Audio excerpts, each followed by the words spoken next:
Sniper Elite V2 is a by-the-books third-person shooter. It does not do anything too innovative and may not reinvent the wheel, but the ideas it does have are executed well enough to keep you entertained until the credits roll.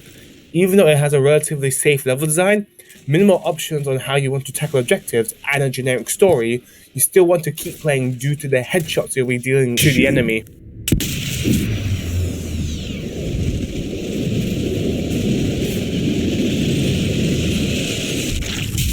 Level design is mostly linear. Only a few routes at a single level will help you reach your next objective. Specific locations, known as watch points, allow you to survey the battlefield better and limit the enemy's ability to reach you. Drop that sucker. Yeah! Bingo! Whoa, whoa, whoa! The linearity helps set a pace that the developers want you to experience, which stops some sectors from feeling too over or underwhelming. However, the main problem with the linear design is that it does not facilitate the stealth mechanics the game offers. There is a silenced pistol. You can tag enemies through walls and can lure enemies via rocks.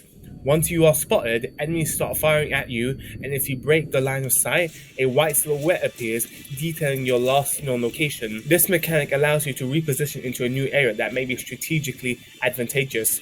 The main issue is the linear level design, which often lacks cover and concealment, and the levels themselves are full of wide open streets.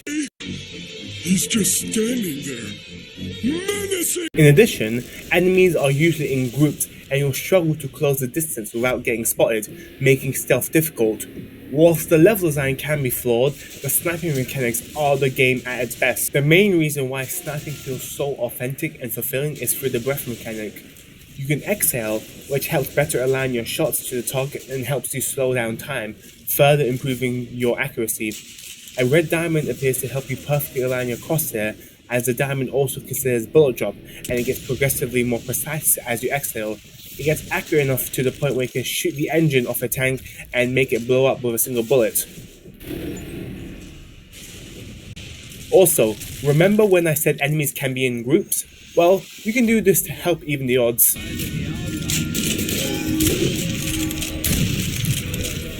To offset this, moving, shooting and getting shot at increases your heart rate, so you won't be able to exhale as your heart rate is too high. If you're out of breath, you guess and align the crosshair, factoring in bullet drop. The breath mechanic rewards patient gameplay and staying in one spot, yet staying in one place is also an easy way to get shot at. You have to balance moving around and keeping your heart rate low. All this increases the game's authenticity, even if the game is not the most realistic shooter of all time. It also helps that the X-ray killcams are epic and constantly have the player in their grasp. You often want to keep playing to see all the intricate bodies and craniums you decimate in slow motion. You'd think after the 1000th headshot you'd get tired, but no. It may be the sadist inside of me, but there's something so satisfying of lining up the crosshairs, pulling the trigger, and...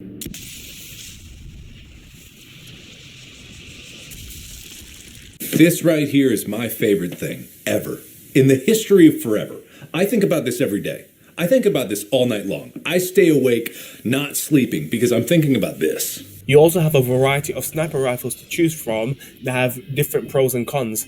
Some are bolt action, whereas others are semi-automatic, making them better for dealing with larger groups. Other rifles have lower bullet drop, making them more useful when you can't exhale.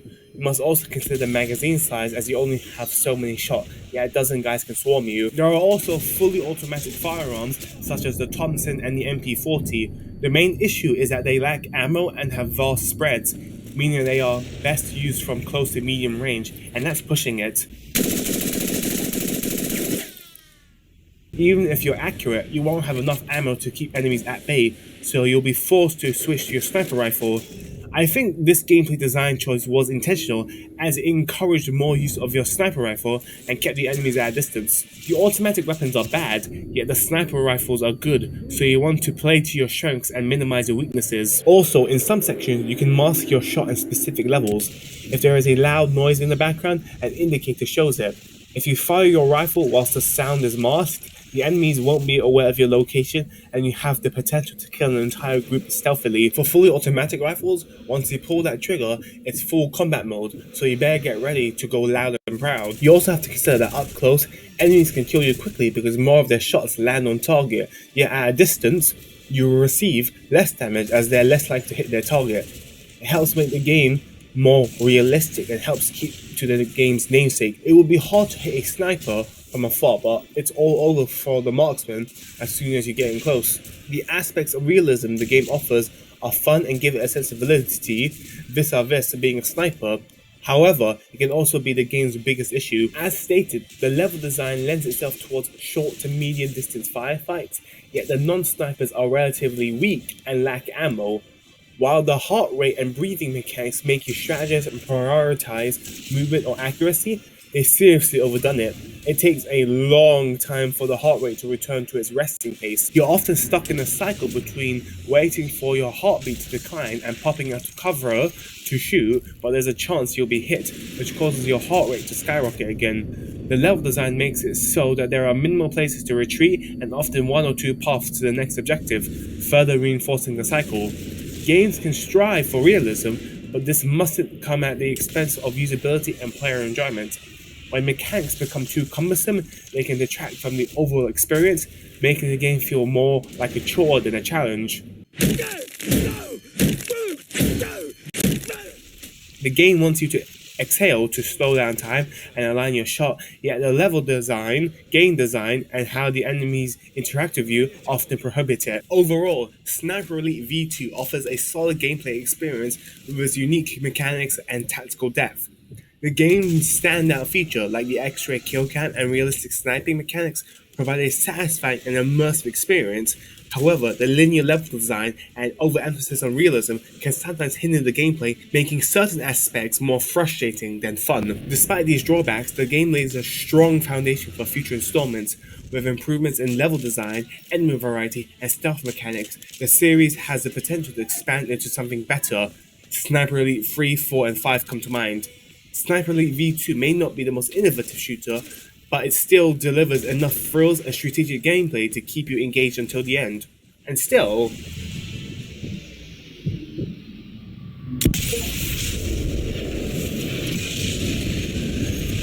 this is Zach, not Zach, signing off. Please remember to like, favorite, and subscribe.